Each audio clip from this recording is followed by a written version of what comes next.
Donc ici, je vais vous montrer comment quantifier, dans le fond, comment trouver c'est quoi votre CRR pour pouvoir bien quantifier les différences qu'il peut y avoir dans les différents scénarios selon différents pneus pour pouvoir arriver avec un CRR le plus précis possible selon votre situation. Donc, le point de base, ça va être le site web bicyclerollingresistance.com, qui est un site web, dans le fond, c'est un laboratoire indépendant qui va tester des centaines de modèles de pneus à différentes pressions pour trouver dans le fond, des coefficients de résistance au roulement. Oui, qui parlent juste de la résistance par la déformation du pneu, mais on va voir par après comment rajouter finalement l'impédance à ça. Donc, si vous choisissez le modèle de pneu que vous avez, vous regardez dans les références plus bas, il va être indiqué, dépendant des pressions des pneus, le CRR, c'est-à-dire le coefficient de résistance au roulement en fonction de la pression et en fonction du modèle de pneu. Donc, on part avec ça de base. Et qu'est-ce qu'on va faire justement? On prend cette donnée-là, qui est la résistance à la déformation, et on va y ajouter l'impédance.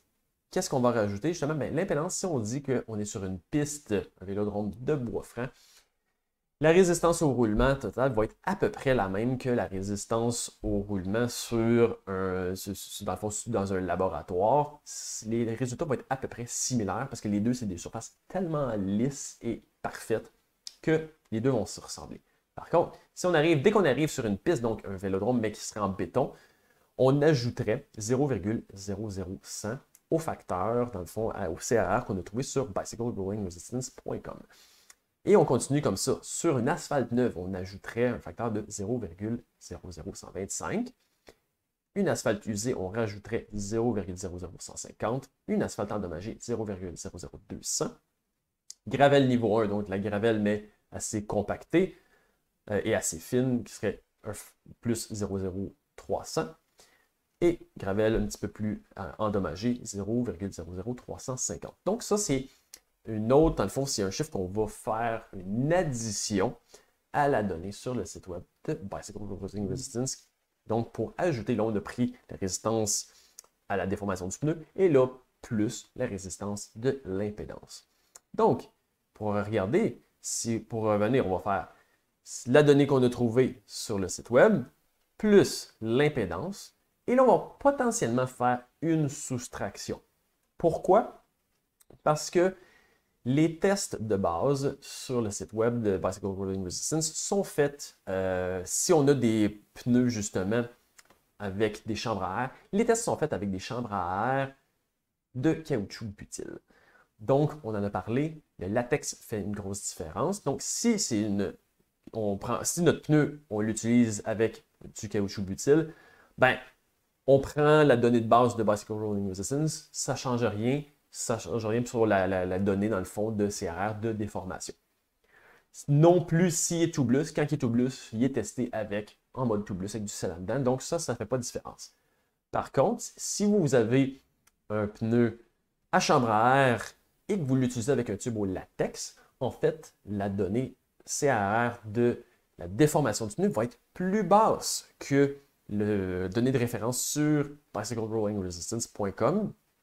Et dépendant de la pression, on va enlever entre 0,0020 et 0,0080.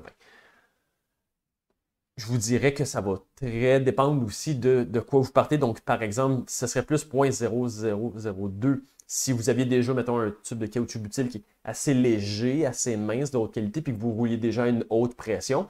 Par contre, plus la pression est basse, plus la différence est plus grande dans le fond. L'avantage pour un tube au latex va être encore plus grande.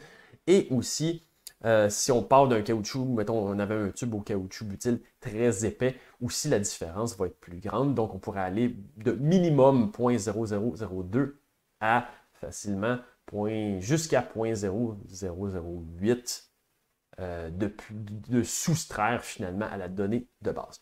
Donc, pour donner un exemple, justement, si on ferait un exemple avec un Grand Prix 5000 avec une chambre à air et que je m'en vais à 100 PSI, la donnée de référence est de 0,00321, on ferait plus, à cause qu'on s'en va sur une asphalte usée, plus 0,00150, et disons, j'utilise des tubes au latex, donc je soustrais 0.0004, ça donnerait une résultante justement totale, donc on voit toute la chaîne de calcul, pour utiliser pour la modélisation à 0.00406.